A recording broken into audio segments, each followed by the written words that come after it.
আসসালামু আলাইকুম ওয়া রাহমাতুল্লাহি ওয়া বারাকাতুহু। ইন্নাল হামদালিল্লাহ নাহমাদুহু ওয়া নুসাল্লি আলা রাসূলিহিল কারীম, আম্মা বা'দ। আল্লাহ পাকের নিকট লাখ কোটি শুকরিয়া যে মহান আল্লাহ তাআলা আমাদেরকে পবিত্র শুক্রবার জুমার নামাজ আদায় করার জন্য মসজিদে আসার মতো তৌফিক দান করেছেন। এই জন্য মহান আল্লাহর নিকট শুকরিয়া আদায় করি, আলহামদুলিল্লাহ। আজ পবিত্র মহরম মাসের শেষ শুক্রবার 24 তারিখ, একটা সম্মানিত মাস, শাহরুল হারাম বা শাহরুল্লাহ, আল্লাহর মাস। এই মাসটার মর্যাদা 12টি মাসের মধ্যে অনেক বেশি, কিন্তু আমাদের দুর্ভাগ্য, আমরা এই মাসের মধ্যে খেলতামাশায় মত্ত আছি। এটা ঠিক আছে, খেলাধুলা করে শারীরিক সুস্থতা, ব্যায়াম ইত্যাদি হয়, তো সেই শারীরিক সুস্থতা বা ব্যায়ামের উদ্দেশ্যে খেলা না যায় না, খেলাধুলা করা যাবে, ফুটবল খেলাও যাবে, ক্রিকেট খেলাও যাবে, খেলাধুলা যায়, কিন্তু সেই খেলার কারণে যেন ফরজ তরক না হয়, নামাজ কাজা না হয়ে যায়, জুয়া না হয়, কোনো অশ্লীলতা না আসে, অন্যায় অবিচার না আসে। কিন্তু আমরা এগুলোর প্রতি আমরা খেয়াল রাখি না। এখন বিশ্বকাপ ফুটবল খেলা হচ্ছে কোথায়? সেই আমেরিকাতে। কিন্তু আমাদের দেশে এই খেলা নিয়ে কত কিছু হচ্ছে। বাংলাদেশ কিন্তু এখানে খেলাও হচ্ছে না, এখানে অংশগ্রহণ করতে পারতেছে না, কিন্তু এরই মাঝে 12 জন লোক মারা গেছে। কুমিল্লাতে আর্জেন্টিনা ব্রাজিল সমর্থকদের মধ্যে সংঘর্ষে মারা গেছে একজন। এক জায়গায় ব্রাজিল হেরে গেছে, এটার কষ্টে, মনের কষ্টে আত্মহত্যা করছে। ছুরিকাঘাতে মারা গেছে 3 জন। পতাকা টানাতে যায় কারেন্টের শকে মারা গেছে 3 জন। মোটর সাইকেল শোভাযাত্রা র্যালি করতে গেছে, হার্ট অ্যাটাকে এখানে মারা গেছে 4 জন। জিতছে, এটা উদযাপন করতে যায়, শৈলকুপায় মারা গেছে 1 জন। আর্জেন্টিনা মিশর ম্যাচ নিয়ে মাওলানা ভাসানী বিশ্ববিদ্যালয়ের সংঘর্ষে আহত হয়েছে 20 জন। মূর্খ লোক না, কিন্তু সবাই ইউনিভার্সিটি স্টুডেন্ট। হাসপাতালে 20 জন। তো এখন পর্যন্ত অন্তত 12 জন মারা গেছে, আহত শতাধিক। তাহলে এই যে যারা মারা গেল, আপনি যদি এদের খোঁজ খবর নিয়ে দেখেন, আপনি আপনার চোখে পানি এসে পড়বে। একটা দেখলাম যে লোকটা এই যে ব্রাজিল হারায় আত্মহত্যা করছে, তার একটা মাত্র সন্তান, বয়স হলো 3 মাস। তাহলে তার স্ত্রীর বয়স কত চিন্তা করে দেখেন। তার স্ত্রীর সন্তানের কথা ভাবলো না, সে তার দল হারছে থেকে আত্মহত্যা করে দুনিয়া থেকে চলে গেল। এর লাভটা কি হলো? তার স্ত্রী সন্তানের ভরণ পোষণ এখন কে করে? তার সন্তানরা যে এতিম হয়ে গেল, এই এতিমের ভরণ পোষণ কে করে? সে কি বাবার আদরটা পাবে, নাকি ব্রাজিল সরকার আইসা যেই দেশ ঠকছে ওই দেশ আইসা তাকে নিয়ে যাবে, তার লালন পালন সব করবে? এরকম। আর যদি জিততই, পরে কি দিত? পরে কি ট্রফি দিত, টাকা দিত, জমি সম্পদ দিত? দেখেন, আরেক জায়গায় মারামারি করে এক রিক্সাওয়ালাকে মেরে ফেলছে, তার 2টা ছোট ছোট বাচ্চা চিৎকার করে কান্নাকাটি করতেছে। যখন আপনি দেখেন এই খবরগুলা, চোখের মধ্যে পানি এসে যায়। দেখা গেল এই যে মারামারি করছে, একজন আরেকজনের মারছে, যে মারা গেল ওর পরিবার তো ক্ষতিগ্রস্ত হইলই, যে মারছে ওর পরিবারটাও কিন্তু ধ্বংস। কারণ যে মারলো তারে তো সরকার ছাড়বে না, তাকে পুলিশ ধরবে, তার পরিবারটা এই যে মামলা হামলা বিপর্যস্ত হয়ে পড়বে। তাহলে যে মারা গেছে সেই পরিবারটাও শেষ, যে মারলো সেই পরিবারটাও শেষ। তাহলে কতগুলো পরিবার ধ্বংস হয়ে গেল এক খেলায়। এখনো খেলার আরো বাকি আছে। আসল খেলাগুলাই রয়েছে, আরো কতগুলো মারামারি হবো আমরা জানি না। তাহলে দেখেন এই যে খেলাধুলার অবস্থা, আমরা অনেকেই বলি খেলাধুলা তো শুধু বিনোদন, এটার মধ্যে ধর্ম টানার দরকার কি?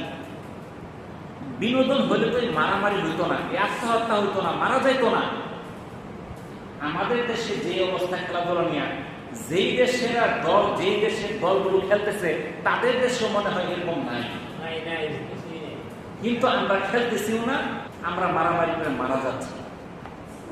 গতকালকে বাংলাদেশের একজন বিখ্যাত কারি আহমদ বিন ইউসুফ, তিনি তার প্রয়োজনে আমেরিকাতে গেছেন।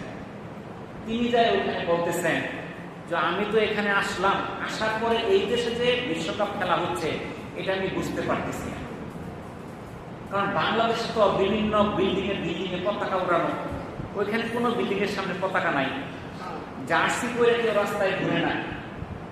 যেদিন খেলা হয়, যে স্টেডিয়ামে দর্শকরা জার্সি পরে যায়, পতাকা নিয়ে যায়, ওই স্টেডিয়াম পর্যন্ত সীমানা, কিন্তু বাড়ি বাড়িতে কোনো পতাকা নাই। আর আমাদের দেশের পতাকা দেখতে থাকলে মনে হয় যে এটা আমরা বাংলাদেশে আছি, অন্য দেশে আছি। একটা স্বাধীন সার্বভৌম দেশে অন্য দেশের পতাকা ওড়ানো, এটা আইনে কি বলে? আপনারা এখন বর্তমানে খবর দেখেন অনেকেই, এই খবরের মধ্যে দেখতেছেন এই যে বিভিন্ন মেসি, নেইমার, এরা মুসলমানদেরকে যেভাবে নাচাচ্ছে, দাজ্জালও তো এইভাবে নাচাবে। একজন মেসিকে তুলনা করছে মুসা আলাইহিস সালামের সাথে। সে বলতেছে মুসা আলাইহিস সালাম মেসি হয়ে আসছে, বলে নাউজুবিল্লাহ। মুসা যেভাবে ফেরাউনকে পরাজিত করছে, মেসি সেইভাবে মিশরকে পরাজিত করছে। এটা যদি ইহুদিরা বলতে পারে, কারণ ইহুদিরা মুসা আলাইহিস সালামকে তাদের নবী হিসেবে মানে, তবে তাদের যে ধর্মগ্রন্থ এটাকে মন মতো পরিবর্তন করছে, মন গড়া ভাবে ওরা নিজেদের ধর্ম প্রতিষ্ঠিত করছে ইহুদি। সেই ইহুদিরা বললেন একটা মানা, একটা মুসলমানের মুখ থেকে কি করে এই কথাটা মানাইতে পারে? তাহলে একজন মুসলমান কখনোই খেলতামাশায় মত্ত হয়ে থাকতে পারে না। কিন্তু দেখা যায় যে যেই দলের সমর্থকেরা ইসরায়েলের পতাকা নিয়ে মাঠে নামতেছে, আরেক দলের সমর্থক ফিলিস্তিনের পতাকা নিয়ে নামতেছে, আমাদের মুসলমানরা সেই দলের পক্ষে যেই দল ইসরায়েলের পতাকা নিয়ে মাঠে উঠে। যেই দলের সমর্থকেরা, প্লেয়াররা ইসরায়েলের পতাকা নিয়ে মাঠে উঠে, সেই দলের সমর্থক হচ্ছি আমরা। দেখেন ওই প্লেয়ারদের গায়ের মধ্যে ট্যাটু লাগানো, দেখা যায় এক চোখ কিসের চিহ্ন জানেন? এক চোখ হলো দাজ্জালের চিহ্ন। তারা দাজ্জালকে মাসিহ বলে, তার একটা চোখ থাকবে, হাদিস কোরআনে আছে আপনারা জানেন, সেই এক চোখের চিহ্ন তাদের আছে। তারা যখন গেঞ্জিটা খুলে দেখা যায়, আপনারা দেখেন তার চোখ, তার শুলে এক চোখের ছবি দেওয়া। আপনি বুঝতে পারতেছেন সে কাকে প্রভু মানতেছে? দাজ্জালকে। স্পষ্ট দেখা যাচ্ছে, কিন্তু আপনি তার সঙ্গে আছেন। দেখেন এক ছেলে তার ফেসবুকে স্ট্যাটাস দিচ্ছে যে মেসির সঙ্গে জাহান্নামে থাকাও গর্বের বিষয়। বলে নাউজুবিল্লাহ। কি কইছে? মেসির সঙ্গে জাহান্নামে থাকাও তার জন্য গর্বের বিষয়। মুসলমানের সন্তান, বাংলাদেশে বাড়ি। তাহলে এই যে আমরা দেখি, হাদিস কোরআনে দেখি, দাজ্জালের কপালে কাফের লেখা থাকবে, তার একটা চোখ থাকবে, তখন তাকে সবাই চিনবে। তখন আমরা কিন্তু প্রশ্ন করি, তারে সবাই চিনবো, তার একটা চোখ, তার কপালে কাফের লেখা, তাহলে তাকে প্রভু হিসেবে মানবে কেন? তার কথায় চলবে কেন? এটা আপনার আমার প্রশ্ন না? এটা তো আমাদের প্রশ্ন। তার একটা চোখ, তার কপালে কাফের লেখা, তাহলে তাকে কে প্রভু মানবে? সবাই তো তার থেকে দূরে চলে যাবে। এই যে আজকে যারা মানতেছে তার প্রিয় আইডল, তার মধ্যেও তো যে দাজ্জালের চিহ্ন দেওয়া, সে তো ইহুদি, সে তো প্রভু হিসেবে মানতেছে দাজ্জালকে। তার পক্ষে তো আমরা আছি। যারা তাদেরকে এখন মানতেছে, তারাই তো সেই দাজ্জালকে প্রভু হিসেবে সবার আগে গ্রহণ করবে। বুঝতে পারছেন? আমি দেখলাম ওই দিন খেলার শৈল আমি শেষ, আমি রাত্রি যাইতেছিলাম, তো প্রতিদিন এখানে এসে নামাজ পড়ি। যাওয়ার সময় দেখলাম যে কমপক্ষে 4-5 জায়গায় ডেস্কি বসানো, এমনকি এক মসজিদের সামনে ডেস্কি বসাইছে, আছে না? আছে। ডেস্কি বসাইছে কি জন্য? রান্না বা রাত্রে খাওয়া দাওয়া করবে, অনেক রাত্রে খেলাধুলা, বিরিয়ানি পাক করে খাইতেছে। কয়েক জায়গায় আমি দেখছি এটা, আপনারাও দেখছেন। হ্যাঁ, এদিকে হয়েছে। আচ্ছা, আমি এদিক দিয়ে গেছিলাম আর কি, তাহলে চতুর্দিক দিয়েই হয়েছে। তাহলে দেখেন, এই যে আমরা কথায় কথায় বলে উঠি যে খেলার মধ্যে ধর্মটা নয়, খেলা তো খেলাই। আসলে ইসলাম এমন একটা ধর্ম যেটা একটা পূর্ণাঙ্গ জীবন ব্যবস্থা। এখানে ইসলাম ধর্মের যে অনুসারী হবে তার প্রতিটা কাজে ইসলামকে মেনে নিতে হবে। আপনি যদি খাইতে যান সেখানে ইসলাম লাগবে, ঘুমাইতে গেলেও সেখানে ইসলাম থাকবে, আপনি বাথরুম টয়লেটে যাবেন সেখানেও ইসলাম আছে। যে মুসলমান তার প্রত্যেকটা কাজে ইসলাম থাকবে। আপনি যদি খাইতে যান আপনি ডান হাতে খান, এটা কি ইসলাম না? আমরা আল্লাহর নামে জবাইকৃত পশু খাই, যেই পশুটা আল্লাহ তাআলা আমাদের জন্য হালাল করছে ওটাই আমরা খাই, যেটা হারাম সেটা আমরা খাই না। তাহলে খাবারের মধ্যে ইসলাম আছে না? আপনি ঘুমাইতে যাবেন, ডান কাতে শুইবেন, দোয়া করে ঘুমাইবেন, ঘুম থেকে উঠে দোয়া করবেন, কতগুলো সুন্নাত আছে। আপনি বাথরুমে যাবেন, বাম পায়ে যাবেন, দোয়া পড়া যাবেন, বের হবেন দোয়া পড়া, ডান পায়ে বের হবেন, ইসলাম আছে না? আপনি গোসল করবেন, 3টা ফরজ আছে, তাই না? এই ফরজগুলো আদায় করতে হবে না? তাহলে ইসলাম মানে তো প্রত্যেকটা কাজে তার ইসলাম। কিন্তু আমাদের কিছু কিছু মুসলমান প্রশ্ন করে খেলার মধ্যে ধর্মটা নেই কেন? আরে মুসলমান যে তাকে সব কাজে ধর্ম টানতে হবে। কোন খেলা জায়েজ, কোন খেলা না জায়েজ, কোন খেলা খেলা যাবে, কোনটা খেলা যাবে না, সেটা তো মুসলমানের কাজ। আর যে সব খেলার মধ্যে নেমে পড়ে সে বোঝা গেল সে মুসলিম হতে পারে না। হয়তো জন্মসূত্রে মুসলিম, হয়তো তার পিতামাতা মুসলিম, কিন্তু সে মুসলিম হতে পারে নাই। দক্ষিণ কোরিয়ার একজন বিখ্যাত ইউটিউবার আছে, নাম হলো দাউদ কিম। সে প্রশ্ন করতেছে, আর্জেন্টিনা তো প্রকাশ্য ইহুদিদের বন্ধু, তারা সরাসরি তাদের সঙ্গে সুসম্পর্ক রাখে। আর্জেন্টিনার প্রেসিডেন্ট ঘোষণা দিচ্ছে আমি সবচেয়ে বড় ইহুদিবাদী প্রেসিডেন্ট, এটা সে ঘোষণা দেয় প্রকাশ্যে। তারা প্রকাশ্যে তাদের সঙ্গে সুসম্পর্ক রাখে এবং মুসলমানদের হত্যায় সমর্থন দেয় প্রকাশ্যে। তাহলে এই আর্জেন্টিনার পক্ষে বাংলাদেশের মুসলমান কেন? এটা কার প্রশ্ন? এটা দক্ষিণ কোরিয়ার যে ইউটিউবার, নাম হচ্ছে দাউদ কিম, তার প্রশ্ন। এক সময় দেখা যায় যে আমরাও অনেকেই আর্জেন্টিনার সাপোর্টার ছিলাম, আমিও ছিলাম যখন ছাত্র জীবনে ছিলাম। কিন্তু দেখা যাচ্ছে যখন থেকে জানতে পারলাম এরা সরাসরি কার সঙ্গে সম্পর্ক, ইসরায়েলের সঙ্গে সম্পর্ক, যাদের বিরোধিতা মুসলমানদের সঙ্গে, তখন তাদের সঙ্গে কোনো সম্পর্ক রাখা, তাদের প্রতি বিন্দু মাত্র মায়া মহব্বত রাখা তার ইসলাম থেকে খারিজ হওয়া দেওয়ার সমতুল্য। আমরা অনেকেই আছি, এই যে আমরা যে বাল্যকাল থেকে একটা মহব্বত ছিল, ম্যারাডোনা, পেলে, এই যে আগের যুগের যে মহব্বত, এই মহব্বত আমরা ছাড়তে পারতেছি না। যদিও এখন জানতেছি তারা প্রকাশ্য আমার শত্রু। হয়তো ওই সময় ওইভাবে জানতাম না, ওইভাবে ওই সময় তারা বিরোধিতা করতো না, আর ওই সময় এই খেলাধুলার জন্য মানুষও মরতো না। কিন্তু এখন খেলাধুলাটাকে এমন একটা পর্যায়ে গেছে, এটার জন্য মানুষ মৃত্যু পর্যন্ত যাইতেছে, কোনো বাধা নাই। মহান আল্লাহ তাআলা বলেন, হে বিশ্বাসীগণ, ইহুদিগণ ও খ্রিস্টানদেরকে তোমরা বন্ধুরূপে গ্রহণ করো না। তারা একে অপরের বন্ধু। তোমাদের মধ্যে কেউ তাদেরকে বন্ধুরূপে গ্রহণ করলে সে তাদেরই একজন হবে। নিশ্চয়ই আল্লাহ তাআলা অত্যাচারী সম্প্রদায়কে সৎ পথে পরিচালিত করেন না। এটা সূরা মাইদার 51 নম্বর আয়াতের অর্থ। পবিত্র কোরআনে আল্লাহ তাআলা স্পষ্ট বলে দিলেন, কি বলে দিলেন? হে ঈমানদারগণ, হে বিশ্বাসীগণ, তোমরা ইহুদি এবং খ্রিস্টানদেরকে বন্ধুরূপে গ্রহণ করো না। আমরা কি করতেছি না করতেছি বলেন তো দেখি? তাদের জার্সি পরে ঘুরতেছি না? আল্লাহ তাআলা বলেন পবিত্র কোরআনে, তোমাদের মধ্যে কেউ যদি তাদেরকে বন্ধুরূপে গ্রহণ করে তবে তারা তাদেরই গণ্য হবে। আপনি যদি ইহুদি নাসারাকে বন্ধু করে গ্রহণ করেন আপনিও তাদের অন্তর্ভুক্ত হবেন। আর নিশ্চয়ই অত্যাচারী সম্প্রদায়কে আল্লাহ তাআলা কি করেন না, সৎ পথে পরিচালিত করেন না, তারা অসৎ পথেই যাবে। সূরা নিসার 144 নম্বর আয়াতে আল্লাহ তাআলা বলেন, হে মুমিনগণ, তোমরা মুসলিমদেরকে ছেড়ে কাফিরদের বন্ধুরূপে গ্রহণ করো না। তোমরা কি আল্লাহর কাছে নিজেদের বিরুদ্ধে সুস্পষ্ট প্রমাণ দাঁড় করতে চাও? তাহলে আল্লাহ তাআলা কিন্তু ধমকি দিয়ে দিলেন। সূরা নিসা 144 নম্বর আয়াত খুলে দেখবেন, আল্লাহ তাআলা বলে দিল, তোমরা মুসলিমদের ছেড়ে কাফিরদের বন্ধু বানিও না। কাফিরদের বন্ধু বানাইতে না করছে কে? আল্লাহ। তোমরা কি আল্লাহর কাছে নিজেদের বিরুদ্ধে সুস্পষ্ট প্রমাণ দাঁড় করাতে চাও?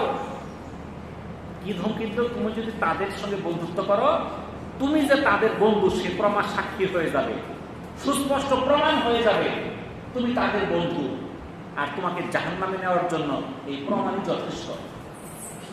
যার সঙ্গে যার মহব্বত, তার সঙ্গে হাসর নসর, তার সঙ্গে ঠিকানা।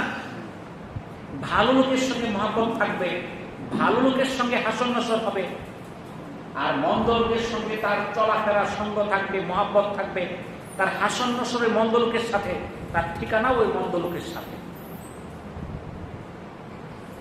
সূরা তাওবার 23 নম্বর আয়াতে আল্লাহ তাআলা বলেন, হে মুমিনগণ, তোমাদের পিতা ও ভাইরা যদি ঈমানের বিপরীতে কুফরকে পছন্দ করে, তবে তাদেরকে নিজের বন্ধু বানিও না। তোমাদের মধ্যে যারা তাদের বন্ধুত্ব করবে তারাই জালেম। তাহলে কি বললো? তোমাদের পিতা এবং ভাইরা যদি ঈমানের বিপরীতে কুফরকে পছন্দ করে, এই কথাটা খেয়াল রাখবেন। কি বলছে পবিত্র কোরআনের মধ্যে? তোমাদের পিতা এবং ভাইরা যদি ঈমানের বিরুদ্ধে কুফরকে পছন্দ করে, নিজের ভাই, নিজের পিতা যদি ঈমানের বিরুদ্ধে কুফরকে পছন্দ করে, তুমি তাদেরকেও বন্ধু বানায় না। তোমাদের মধ্যে যারা তাদের সঙ্গে বন্ধুত্ব করবে তারা জালেম। বুঝেছেন কিছু? আগের আয়াতে আল্লাহ তাআলা সূরা নিসায় বলে দিল কি, তোমরা ইহুদি নাসারাদের বন্ধু বানায় না। এই আয়াতে বলে দিল যারা ওই কাজ করে, ওদেরকে যারা পছন্দ করে, কুফরকে যারা পছন্দ করে, তাদের সঙ্গে বন্ধুত্ব করা যাবে না। যদিও সে আপনার ভাই হয়, আপনার পিতা হয়, মুসলমান হয়, তবু তাকেও ত্যাগ করতে হবে। বুঝতে পারছেন তো? অর্থাৎ যেই মুসলমান ওকে পছন্দ করে, ওই ইহুদি নাসারাকে পছন্দ করে, ওই ইহুদি নাসারাকে বন্ধু বলে গ্রহণ করে, আপনি তাকেও বন্ধু হিসেবে গ্রহণ করতে পারবেন না। বুঝতে পারছেন তো? সূরা আল ইমরানের 118 নম্বর আয়াতে আল্লাহ তাআলা বলেন, হে মুমিনগণ, তোমরা নিজেদের বাইরের কোনো ব্যক্তিকে অন্তরঙ্গ বন্ধু বানিও না। তারা তোমাদের অনিষ্ট কামনায় কোনো রকম ত্রুটি করে না। তারা মনে প্রাণে কামনা করে তোমরা কষ্ট ভোগ করো। তাদের মুখ থেকে আক্রোশ বের হয়ে পড়ে, আর তাদের অন্তর যা কিছু গোপন রাখে তা আরো গুরুতর। আমি আসল বৃত্তান্ত তোমাদের কাছে স্পষ্টভাবে বর্ণনা করে দিলাম, যদি তোমরা বুদ্ধিকে কাজে লাগাও। তাহলে সূরা আল ইমরান আল্লাহ তাআলা কি বলে দিল? তোমাদের নিজেদের বাইরে, ইসলামের বাইরে, মুসলমানদের বাইরে কোনো ব্যক্তিকে অন্তরঙ্গ বন্ধু হিসেবে বানায় না। কারণ তারা মনে প্রাণে তোমার ক্ষতি করতে চায়, অনিষ্ট করতে চায়। তাদের মুখ থেকে মাঝে মধ্যে আক্রোশ বের হয়ে আসে, তাদের অন্তরে আক্রোশ গোপন রাখে। যে এটা গোপন রাখে এটা আরো গুরুতর। আসল বৃত্তান্ত আল্লাহ তাআলা স্পষ্ট বর্ণনা করে দিচ্ছেন। আমাদেরকে বুদ্ধি কাজে লাগানোর জন্য আল্লাহ তাআলা হুকুম দিচ্ছেন। সূরা মাইদার 82 নম্বর আয়াতে আল্লাহ তাআলা বলেন, আপনি অবশ্যই মানুষের মধ্যে মুসলমানদের শত্রুতায় সর্বাপেক্ষা কঠোর পাবেন ইহুদীদের, আর এই সমস্ত লোককে যারা শিরক করে। তাহলে আল্লাহ তাআলা পবিত্র কোরআনে বলে দিলেন, মুসলমানদের শত্রুতা সর্বাপেক্ষা কঠোর কারা? ইহুদি যারা যারা মুসলমানদেরকে যেভাবে অত্যাচার করে, নির্যাতন করে মারতেছে, এটা এত নিষ্ঠুরভাবে সারা বিশ্বের আর কোন জাতি মুসলমানদের উপর আক্রমণ করতেছে না। ফিলিস্তিন কি কষ্টে আছে, আরব দেশ পানির যা পানির লাইনগুলো ভেঙে দিচ্ছে, ধ্বংস করে দিতেছে। তারা জয়তুন গাছ লাগায়, সেই জয়তুন গাছ থেকে ফল হয়, পায়রা খায়, সেই জয়তুন গাছগুলো কেটে কেটে ফেলে দিতেছে, যেন তারা খাদ্যের অভাবে মারা যায়, যেন খাইতে না পারে। তাদের যেইভাবে হত্যা করতেছে, এই হত্যাগুলো এটা আসলে দেখলে আপনি বিশ্বাস করতে পারবেন না, আপনার চোখে পানি ধরে রাখতে পারবেন না, যেভাবে মুসলমানদেরকে তারা তিলে তিলে হত্যা করতেছে।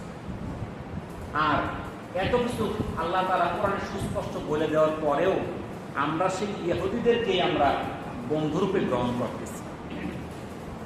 রাসূলুল্লাহ সাল্লাল্লাহু আলাইহি সাল্লাম ইরশাদ করেন, জমিনের কোথাও যখন কোনো গুনাহ সংঘটিত হয় তখন যে ব্যক্তি তা দেখে এবং ঘৃণা করে সে যেন সেখানে উপস্থিত ছিল না, আর যে ব্যক্তি সেখানে উপস্থিত না থেকেও তাকে সন্তুষ্ট থাকে, সমর্থন করে, সে যেন সেখানে উপস্থিত ছিল। এটা সুনানে আবু দাউদের 4345, তাবরানীর হাদিস 139 নাম্বার।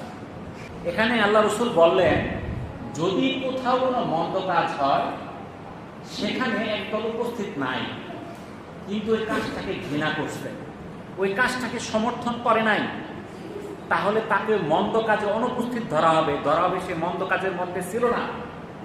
কিন্তু যেই ব্যক্তিটা যেখানে মন্দ কাজ হয়েছে সেখানে সে হাজির নাই, কিন্তু সেটাকে সমর্থন করছে, সে ওখানে না থাকার পরেও সেখানে থাকলে যে গুনাহটা হইতো, গুনাহটা সে পাবে। এই দেখেন, বিশ্বকাপ ফুটবল খেলা হয়, বিশ্বকাপ ক্রিকেট হয়, আরো বিভিন্ন বিশ্বকাপ খেলা হয়, সেখানে উদ্বোধন করে নগ্ন নারী পুরুষের সেখানে অনুষ্ঠান থাকে। এই অনুষ্ঠানকে যারা সমর্থন করতেছে ওইখানে না থাকাও সেই গুনাহ তারা পাইতে থাকবে। বুঝতে পারলেন তো? এই যে খেলার মধ্যে জুয়া হচ্ছে, ক্রিকেটের মধ্যে জুয়া হয়, ফুটবলে জুয়া হয়, এই জুয়াকে যারা না খেললে সমর্থন করবে তারা না খেলার পরেও ধরা হবে সে জুয়ার মধ্যে আছে। বুঝতে পারছেন? সূরা মাইদার 2 নম্বর আয়াতে আল্লাহ তাআলা বলেন, তোমরা পাপ কাজে একে অপরের সহযোগিতা করো না। পাপ কাজে কি করতে না করতে? একে অপরের সহযোগিতা করো না। আজকে আমরা সহযোগিতা করি কেমনে?